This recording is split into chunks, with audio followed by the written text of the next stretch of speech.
Chapter 32. The Waking. When Franz returned to himself, he seemed still to be in a dream. He thought himself in a sepulchre, into which a ray of sunlight in pity scarcely penetrated. He stretched forth his hand and touched stone. He rose to his seat and found himself lying on his bournus in a bed of dry heather, very soft and odoriferous. The vision had fled, and as if the statues had been but shadows from the tomb, they had vanished at his waking. He advanced several paces towards the point whence the light came, and to all the excitement of his dream succeeded the calmness of reality. He found that he was in a grotto, went towards the opening, and through a kind of fanlight saw a blue sea and an azure sky. The air and water were shining in the beams of the morning sun. On the shore the sailors were sitting, chatting and laughing, and at 10 yards from them the boat was at anchor, undulating gracefully on the water. There for some time he enjoyed the fresh breeze which played on his brow, and listened to the dash of the waves on the beach, that left against the rocks a lace of foam, as white as silver. He was for some time without reflection or thought for the divine charm which is in the things of nature, specially after a fantastic dream. Then gradually this view of the outer world, so calm, so pure, so grand, reminded him of the elusiveness of his vision, and once more awakened memory. He recalled his arrival on the island, his presentation to a smuggler chief, a subterranean palace full of splendor, an excellent supper, and a spoonful of hashish. It seemed, however, even in the very face of open day, that at least a year had elapsed since all these things had passed. So deep was the impression made in his mind by the dream, and so strong a hold had it taken of his imagination. Thus every now and then he saw in fancy amid the sailors, seated on a rock, or undulating in the vessel, one of the shadows which had shared his dream with looks and kisses. Otherwise, his head was perfectly clear, and his body refreshed. He was free from the slightest headache. On the contrary, he felt a certain degree of lightness, a faculty for absorbing the pure air, and enjoying the bright sunshine more vividly than ever. He went gaily up to the sailors, who rose as soon as they perceived him, and the patron, accosting him, said, "The Senior Sinbad has left his compliments for your Excellency, and desires us to express the regret he feels at not being able to take his leave in person, but he trusts you will excuse him, as very important business calls him to Malaga." "So, then, Gaetano," said Franz, "this is, then, all reality. There exists a man who has received me in this island, entertained me right royally, and has departed while I was asleep? He exists as certainly as that you may see his small yacht with all her sails spread, and if you will use your glass, you will, in all probability, recognize your host in the midst of his crew."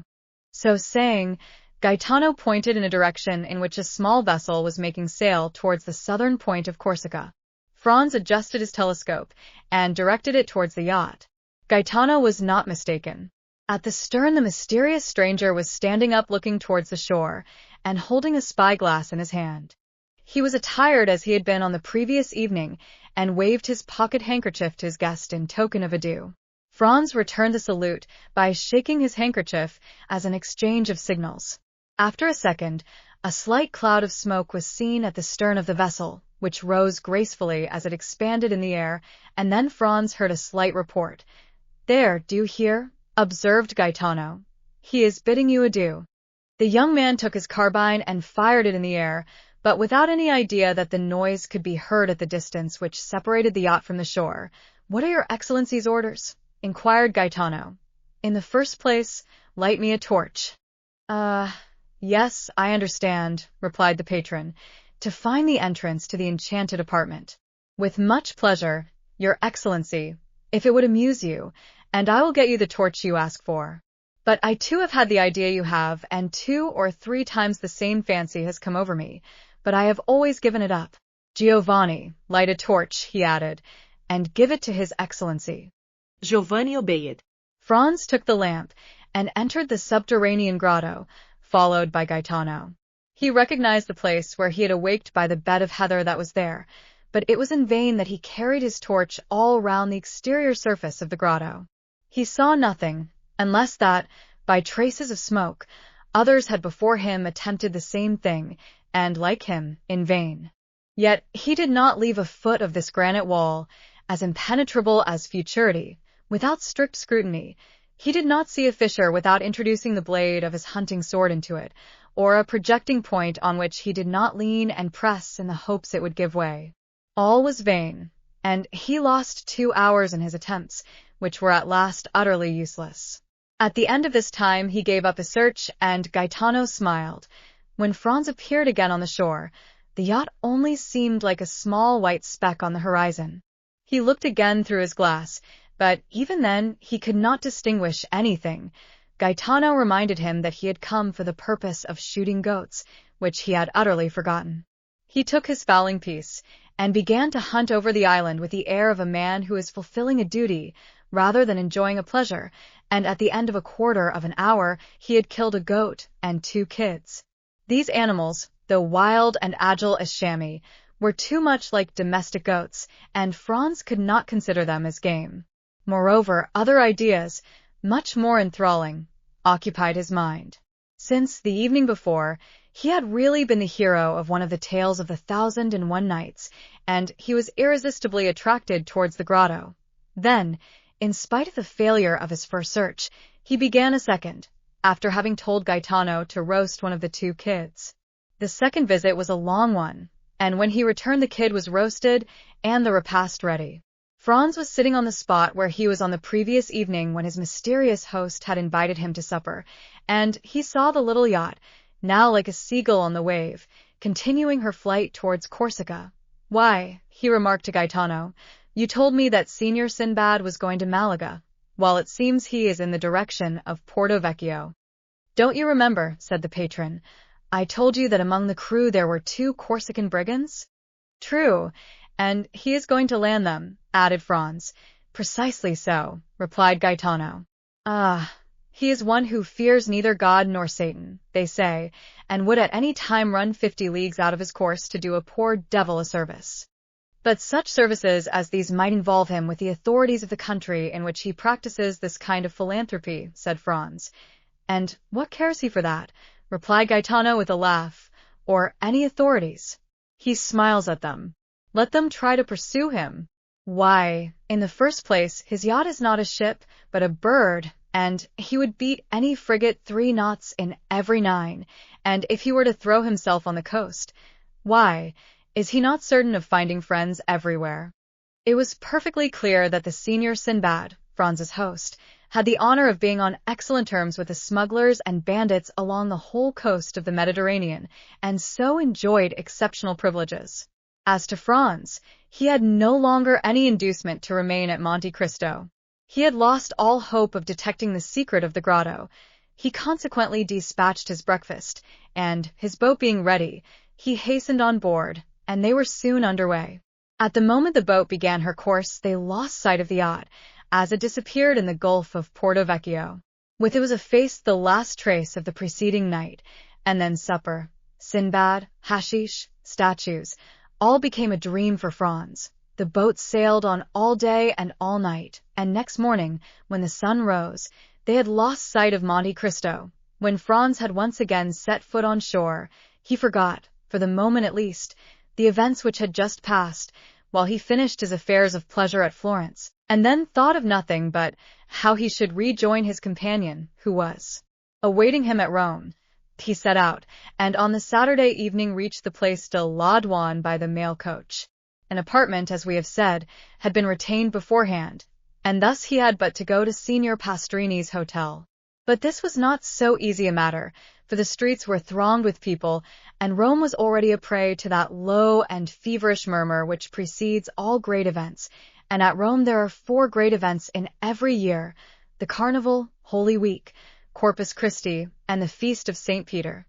All the rest of the year the city is in that state of dull apathy between life and death, which renders it similar to a kind of station between this world and the next, a sublime spot, a resting place full of poetry and character, and at which Franz had already halted 5 or 6 times, and at each time found it more marvelous and striking. At last he made his way through the mob, which was continually increasing and getting more and more turbulent, and reached the hotel. On his first inquiry he was told, with the impertinence peculiar to hired hackney coachmen and innkeepers with their houses full, that there was no room for him at the Hotel de Londres. Then he sent his card to Signor Pastrini and asked for Albert de Morcerf. This plan succeeded, and Signor Pastrini himself ran to him, excusing himself for having made His Excellency wait, scolding the waiters, taking the candlestick from the porter, who was ready to pounce on the traveler and was about to lead him to Albert. When Morcerf himself appeared, the apartment consisted of 2 small rooms and a parlor. The 2 rooms looked onto the street, a fact which Signor Pastrini commented upon as an inappreciable advantage. The rest of the floor was hired by a very rich gentleman who was supposed to be a Sicilian or Maltese, but the host was unable to decide to which of the 2 nations the traveler belonged. "Very good, Signor Pastrini," said Franz, "but we must have some supper instantly, and a carriage for tomorrow and the following days." "As to supper," replied the landlord, "you shall be served immediately, but as for the carriage—" "What is to the carriage?" exclaimed Albert. "Come, come, Signor Pastrini, no joking. We must have a carriage." "Sir," replied the host, "we will do all in our power to procure you one. This is all I can say." "And when shall we know?" inquired Franz. "Tomorrow morning," answered the innkeeper. "Oh, the deuce! Then we shall pay the more. That's all. I see plainly enough. At Drake's or Aaron's one pays 25 lire for common days, and 30 or 35 lire a day more for Sundays and feast days. Add 5 lire a day more for extras. That will make 40, and there's an end of it. I am afraid if we offer them double that we shall not procure a carriage. Then they must put horses to mine. It is a little worse for the journey, but that's no matter. There are no horses." Albert looked at Franz like a man who hears a reply he does not understand. "Do you understand that, my dear Franz? No horses?" he said. "But can't we have post horses? They have been all hired this fortnight, and there are none left but those absolutely requisite for posting." "What are we to say to this?" asked Franz. "I say, that when a thing completely surpasses my comprehension, I am accustomed not to dwell on that thing, but to pass to another. Is supper ready, Signor Pastrini?" "Yes, Your Excellency." "Well, then, let us up." "But the carriage and horses," said Franz. "Be easy, my dear boy. They will come in due season. It is only a question of how much shall be charged for them." Morcerf then, with that delighted philosophy which believes that nothing is impossible to a full purse or well-lined pocketbook, supped, went to bed, slept soundly, and dreamed he was racing all over Rome at carnival time in a coach with 6 horses.